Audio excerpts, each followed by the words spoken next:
No Brasil, João Cristofolini. Em Dubai, Gustavo Carriconde. Eles leem os mais importantes livros e debatem suas principais ideias. Fique ligado nas dicas dos maiores nomes da literatura de negócios e como você pode aplicá-las na sua vida como empreendedor. Está começando agora mais um episódio do Resumo Cast, livros para empreendedores. Olá, seja muito bem-vindo a mais um episódio do Resumo Cast. Aqui quem fala é João Cristofolini e estamos começando agora o episódio número 62 com mais um livro para empreendedor. E no episódio de hoje faremos uma viagem pela mente de um dos maiores pensadores na gestão de negócios do mundo. Estou falando de Jim Collins, autor de vários livros, entre eles Vencedoras por Opção, que é o livro que vamos falar neste episódio. Por que algumas empresas prosperam na incerteza, até mesmo no caos, e outras não? Com base em mais de 9 anos de pesquisa, Collins e seu colega Morden enumeram os princípios necessários para construir uma empresa de sucesso em tempos imprevisíveis, focando não apenas o desempenho, mas também os cenários instáveis que os líderes de hoje enfrentam. Foram estudadas companhias que alcançaram sucesso em cenários caracterizados por mudanças bruscas que os gestores não podiam prever nem controlar. Os pesquisadores compararam essas empresas com um conjunto formado por organizações que não tiveram o mesmo sucesso em cenários muito semelhantes.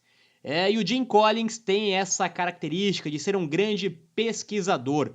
Ele pesquisa sobre diferentes empresas de sucesso, empresas que não tiveram sucesso e de uma forma bastante analítica compara essas empresas. Ele escreveu e lançou em 95 o livro Feitas para Durar, que teve essa primeira provocação e reflexão depois de anos de pesquisa. Em seguida, lançou o livro Empresas Feitas para Vencer. E ainda intrigado como algumas empresas acabavam sucumbindo em momentos e períodos de crise, escreveu também Como as Gigantes Caem.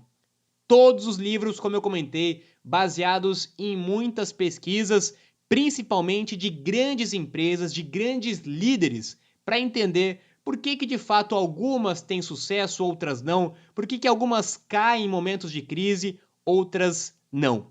E nesse livro de hoje, Vencedoras por Opção, que em 2011 foi já eleito aí um dos livros de maior sucesso por vários sites especializados, o Collins faz mais uma vez uma nova pesquisa e conclui que vencer para as empresas é acima de tudo uma questão de opção. Sim, opção por disciplina. É sobre isso que nós vamos falar no episódio de hoje, como líderes de sucesso se comportam, como empresas de sucesso se comportam e como escolheram a opção por vencer. No episódio de hoje, número 62, que está começando agora, com uma viagem em uma das maiores mentes de gestão de negócios de todos os tempos. Seja muito bem-vindo!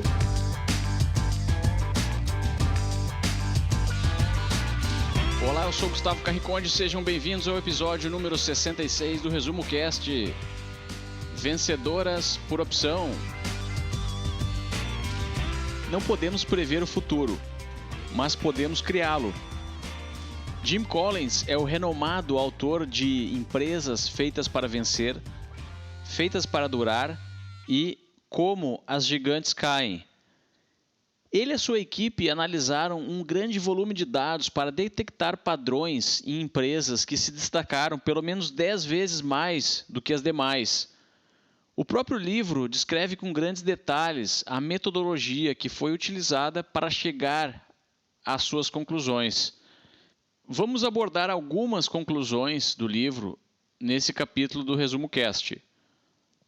Começando pelas características dos líderes que obtiveram grande sucesso nos casos estudados pelos autores e a sua equipe. São 3 as principais características identificadas por eles nos grandes líderes. disciplina fanática, paranoia produtiva e criatividade empírica.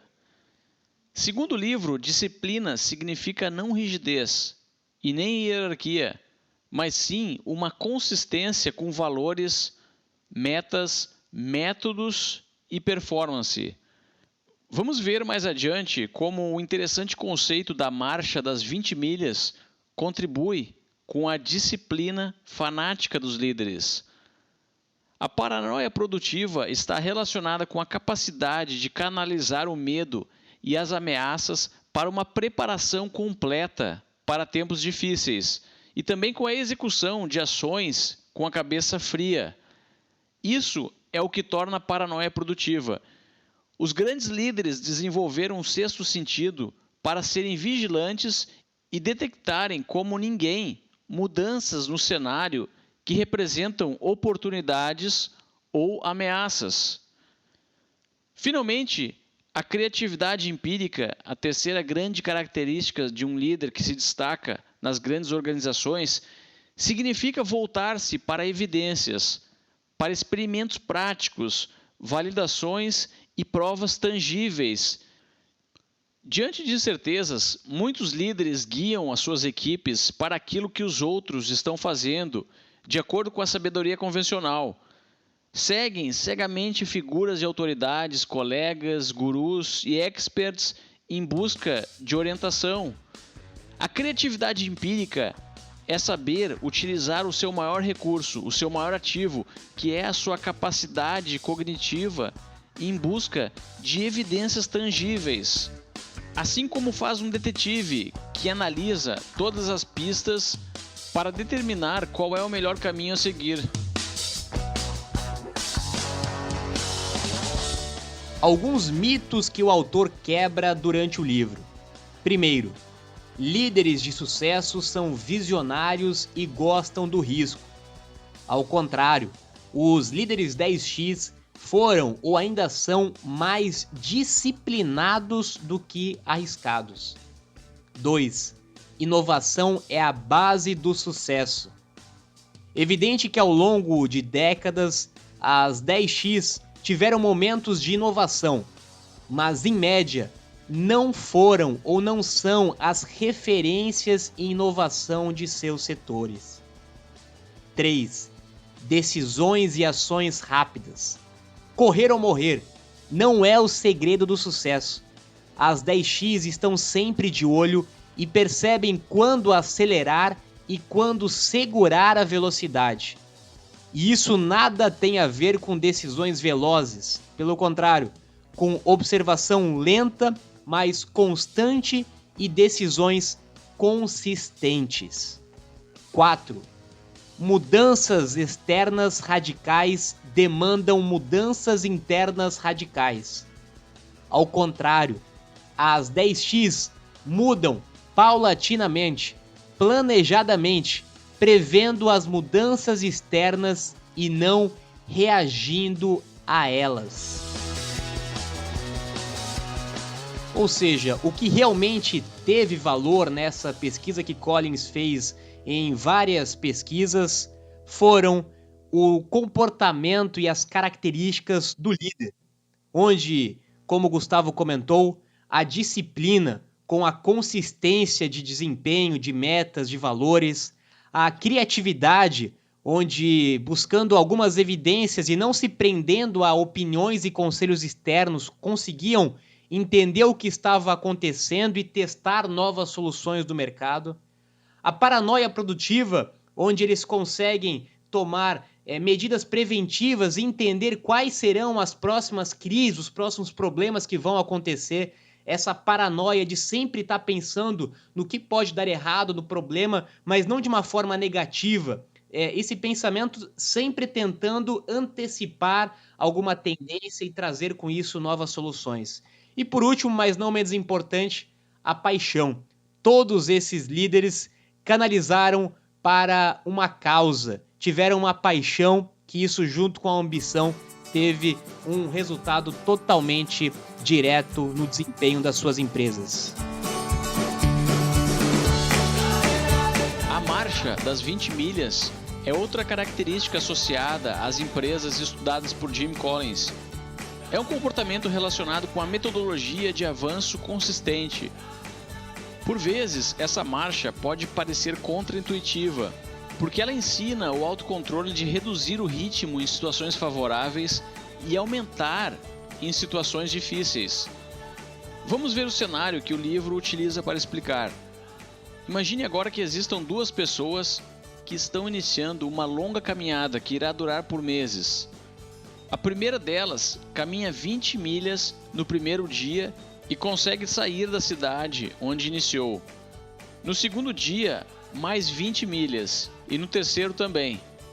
No quarto dia, ocorre um calor muito forte. Parece que a melhor alternativa é descansar e retornar à jornada no dia seguinte, mas essa pessoa se esforça e mesmo com a temperatura de 37 graus, caminha as 20 milhas que se propôs. E ela continua mantendo a consistência das 20 milhas, mesmo com a temperatura alta. Depois de algum tempo, a temperatura começa a refrescar e começa a soprar uma leve brisa. Parece que dá para aumentar o ritmo e cobrir bem mais do que as 20 milhas. Mas não é isso que essa pessoa faz. Ela atinge a sua meta diária de 20 milhas e para quando completou, sem alterar o seu ritmo. Agora, para o segundo exemplo, imagine um cenário onde outra pessoa está iniciando a mesma jornada a pé e já no primeiro dia, empolgado com o começo, percorre 40 milhas. No segundo dia, exausto com seu esforço inicial, ele acorda com uma temperatura elevada e decide tirar o dia de folga e ficar por ali mesmo. E assim ele prossegue a sua jornada, percorrendo grandes distâncias em dias bons, alternando com paradas e reclamações quando o clima não favorece.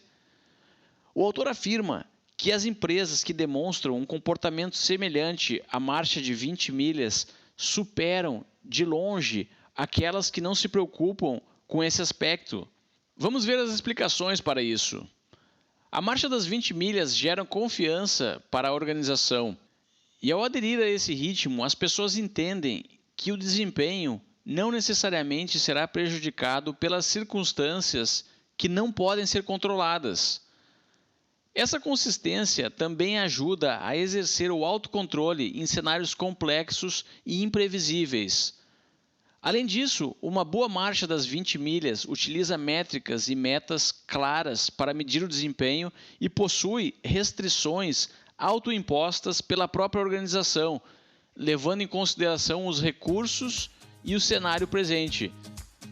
A marcha das 20 milhas é um mindset que pode ser aplicado não só em empresas, mas também em entidades não lucrativas, na sua vida pessoal, em algum cenário onde é preciso melhorar algum setor de, por exemplo, um órgão público e em muitos outros lugares.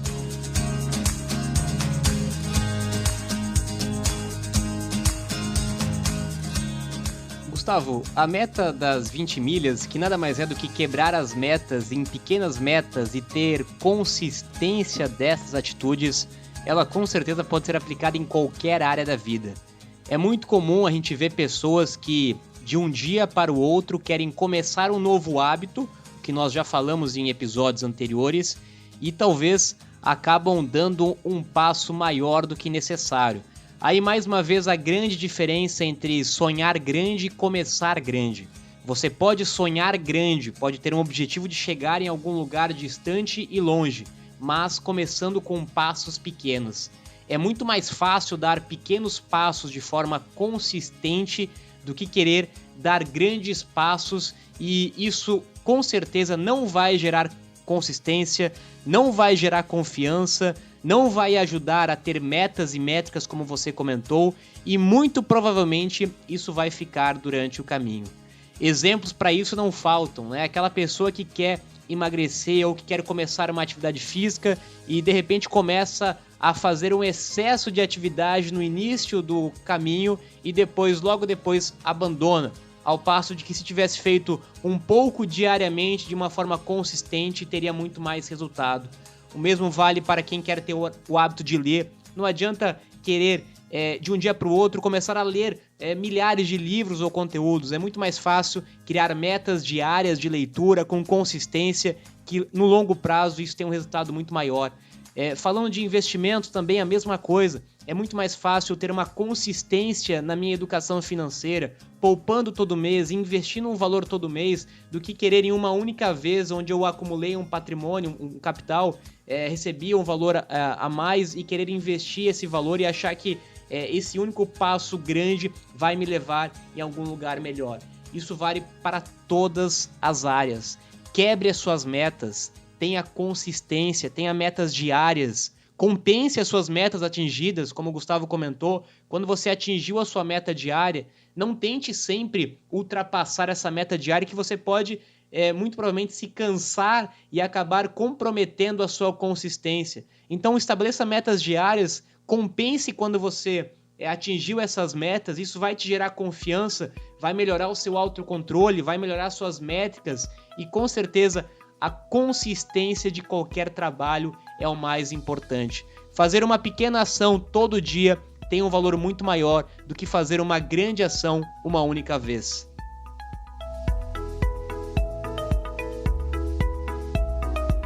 Primeiro, balas de revólver. Depois, a bala de canhão.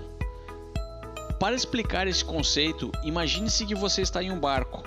Quando um navio inimigo se aproxima, você tem um canhão para se defender, mas com uma quantidade limitada de balas. Por isso, não seria bom desperdiçar as balas do canhão sem que o tiro fosse certeiro. Vamos analisar dois cenários comuns. O primeiro, você dá o tiro de canhão muito cedo e erra o alvo. E no segundo, fica tão amedrontado de errar o alvo que paralisa e espera demasiadamente até ser afundado pelo navio inimigo e nunca dispara a bala de canhão. Pense em situações onde isso aconteceu na sua vida ou na vida de pessoas que você conhece. No mundo corporativo existem diversos exemplos que podem ser descritos nesses cenários.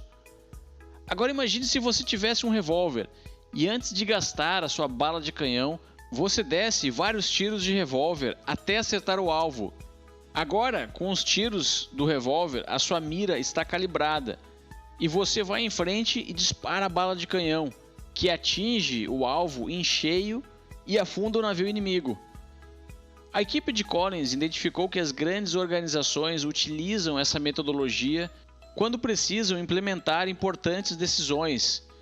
No entanto, sempre respeitam algumas regras, como as balas de revólver precisam ser de baixo custo, baixo risco e não proporcionam grande distração e consumo de recursos adicionais da equipe. A questão aqui é não limitar as suas apostas, mas sim apostar alto e ao mesmo tempo reduzir as chances de perda. Gustavo, esse conceito novamente pode ser aplicado em diferentes áreas da vida pessoal, empresas pequenas, startups, em diferentes circunstâncias esse conceito é válido. Inclusive, uma ouvinte do Resumo Cast, a Ellen Cardoso, fez uma pergunta no grupo do Facebook do Resumo Cast, justamente questionando como descobrir aquilo que ela realmente gosta profissionalmente. E esse conceito ele aplica-se totalmente para essa decisão pessoal também. Tanto quanto você como pessoa identificar aquilo que você gosta, aquilo que você quer fazer, tanto quanto uma empresa identificar aquilo que ela deve fazer. E nesta pergunta nós inclusive respondemos seguindo essa metodologia, esse conceito. Começar a atirar para diferentes lugares, começar a dizer sim para diferentes coisas, para que você realmente, em pouco tempo, gastando pouco, aprendendo rápido, consiga identificar aquilo que você gosta, aquilo que você se realiza ou aquilo que faz sentido para a sua empresa, para a partir daquele momento que você conseguiu identificar aquele fato, você aí sim dar um tiro de canhão, ou aí sim você dizer não para as outras coisas e se focar totalmente neste ponto. No mercado de investimento, isso também é muito utilizado no que se refere à diversificação. É muito mais fácil eu diversificar os meus investimentos em diferentes cestas e no momento que eu identifico um investimento certo, eu aumento o meu capital naquele investimento. No mercado de startups, no ecossistema de startups, isso também é muito utilizado e muito feito. Com baixo custo, com baixo risco, com pouco tempo, eu tenho que validar diferentes hipóteses, eu tenho que validar diferentes caminhos, eu tenho que validar diferentes ferramentas para que, quando eu conseguir validar essas hipóteses, o que deve ser feito com vários tiros de baixo custo, de baixo risco, de baixo tempo, eu não posso perder tempo nem dinheiro nesses vários tiros diferentes, mas assim que eu consiga identificar isso, aí sim eu vou para o ataque com força total. Isso também é muito importante porque nos dias de hoje nós não podemos mais achar que a gente consegue planejar o futuro. Nós não conseguimos planejar o que a gente deve fazer na empresa daqui a 3 meses, 6 meses, 1 ano. É muito mais fácil eu usar essa técnica, esse conceito de validar na prática com pequenos tiros para quando identificar, aí sim dar um grande tiro, do que querer ficar prevendo teoricamente o que pode ou o que não pode acontecer sem colocar isso em prática. Mas lembrando, os tiros devem ser curtos, pequenos, devem gastar pouco dinheiro, devem gastar pouco tempo, deve ter um risco baixo. E aí sim, quando identificado, você vai com tudo para o ataque, seja na vida pessoal ou na vida profissional.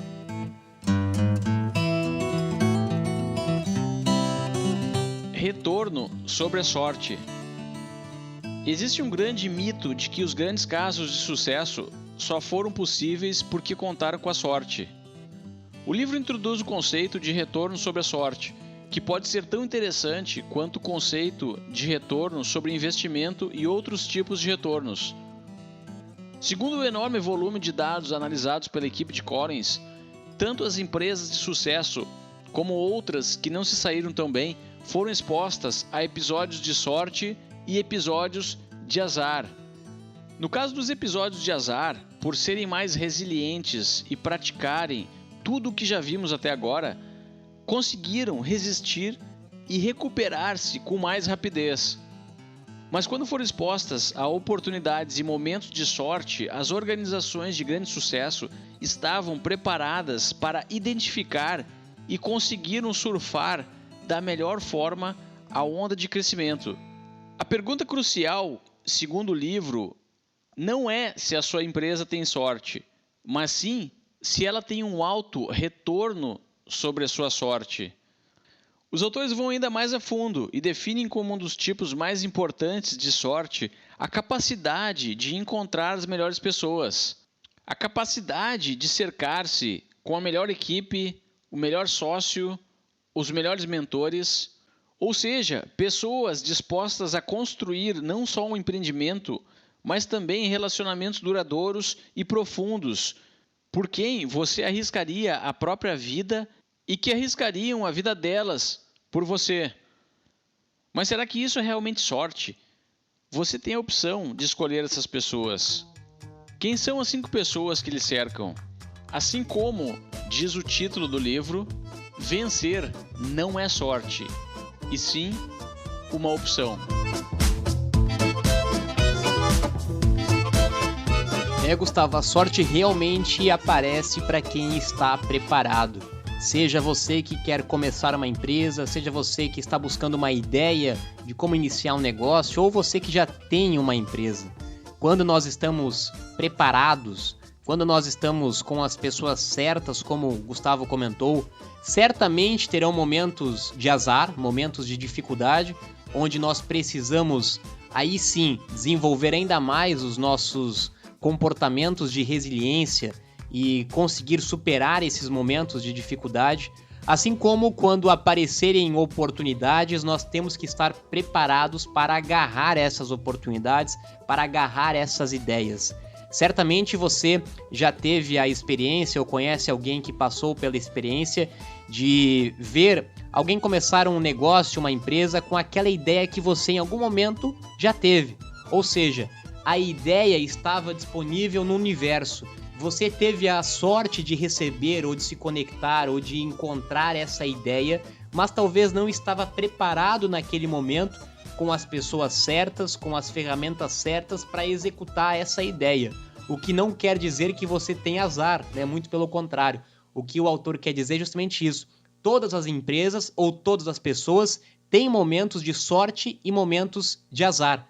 A diferença não está em ter mais sorte ou menos sorte. A diferença está na capacidade de conseguir se desenvolver nesses diferentes períodos e momentos de sorte ou azar. E para isso, logicamente que estar com as pessoas certas é fundamental. Acho que foi o primeiro livro do Jim Collins, onde ele fala muito sobre colocar as pessoas certas no barco. Antes de você querer resolver algum problema, antes de você querer começar um negócio, desenvolver uma ideia, a primeira coisa que você deve fazer é achar as pessoas certas, ou o que ele chama, colocar as pessoas certas dentro do barco, para depois que as pessoas certas estiverem dentro do barco, aí sim, definir as estratégias que podem ser feitas para ultrapassar momentos de azar ou de sorte, para começar uma empresa, para desenvolver uma ideia ou para resolver um problema dentro de uma empresa que já existe. Pessoas certas no barco em primeiro lugar e depois as estratégias são desenvolvidas com base nessa equipe diversificada e qualificada que você encontrar. Esse livro é repleto de conselhos e ideias práticas que podem ser incorporadas ao repertório de qualquer empreendedor. Jim Collins e a sua equipe são conhecidos por analisar um grande volume de informações e por conseguirem chegar a conclusões muito próximas da realidade sobre aquilo que funciona e aquilo que não funciona.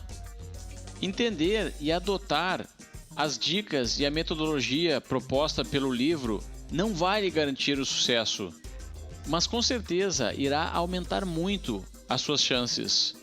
Já que vencer é uma opção, faça agora essa opção.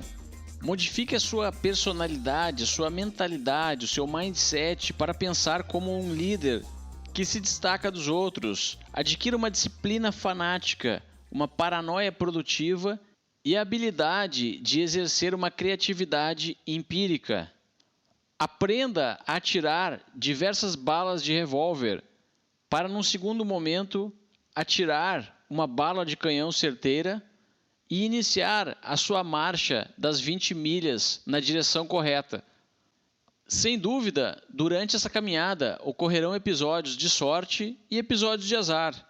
Se você aplicar a metodologia ensinada pelo livro, vai estar preparado para os episódios de azar e terá reservas suficientes para lidar com eles. Mas se quiser ser um grande vencedor, não desperdice nenhuma oportunidade de sorte, porque você nunca sabe quando acontecerá outra e aquele seu concorrente que está lá na frente certamente não desperdiçou.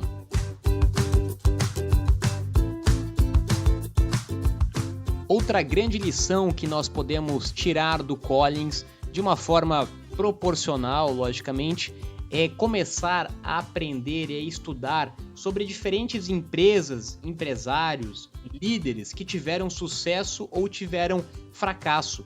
Quando nós estudamos sobre empresas de sucesso, assim como Collins faz, e quando nós estudamos sobre empresas de fracasso, assim como Collins também faz, nós conseguimos claramente entender as diferenças de comportamento entre um e outro, as diferenças de estratégias entre um e outro, as diferenças de atitudes entre um e outro.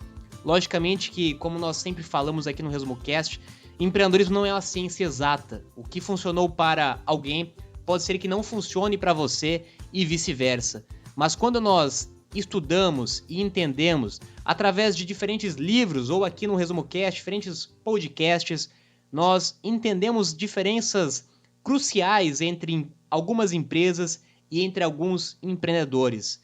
E entendendo essas diferenças, fica muito mais fácil para a gente conseguir colocar em prática na nossa vida, no nosso negócio, no nosso projeto.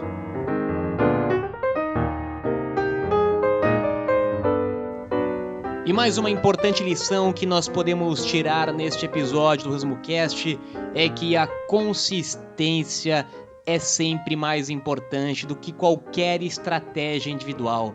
Disciplina, consistência, trabalho de longo prazo, tentar coisas diferentes, errar, atirar para diferentes lugares até encontrar aquilo que você realmente quer, precisa, ou seu negócio precisa, dar pequenos passos até encontrar ou alcançar o seu objetivo e estar preparado com as pessoas certas para, nos momentos oportunos, aproveitar as oportunidades ou se manter nos momentos de crise. Novamente, não existe uma fórmula para o sucesso, não existe uma receita para o sucesso. Nós vemos aqui através do Collins, um dos maiores estudiosos e pesquisadores do mundo da gestão, como essas habilidades e esses comportamentos talvez simples que realmente fazem a diferença na vida das empresas, mas que muitas vezes são difíceis de serem colocados em prática porque envolvem novamente muita disciplina, muita consistência e um trabalho de longo prazo. Mas certamente com vontade, com persistência, com dedicação e com consistência, qualquer pessoa pode, pelo menos, seguir estes passos, esses caminhos e estar muito mais perto de conseguir chegar no resultado final. E com isso, eu me despeço aqui de Balneário Camboriú, Santa Catarina, para mais um episódio do ResumoCast. Vamos então ficando por aqui. Por hoje, episódio 62 do ResumoCast vai acabando. E se você ainda não assina o podcast do ResumoCast, visite resumocast.com.br. Lá nós temos um botão de assinatura na parte superior do site. A assinatura é gratuita, é feita diretamente no seu celular. E as vantagens de assinar o podcast é que você pode escutar em qualquer lugar sem acesso à internet. E toda segunda-feira, quando um novo episódio estiver disponível, ele aparecerá automaticamente no aplicativo. Você também pode baixar os episódios passados, escutá-los em qualquer ordem, deletá-los e marcar aonde parou em cada episódio. Então visite resumocast.com.br e procure o botão Assine. Agora eu me despeço aqui de Dubai. Tenham todos uma ótima semana e até o próximo episódio.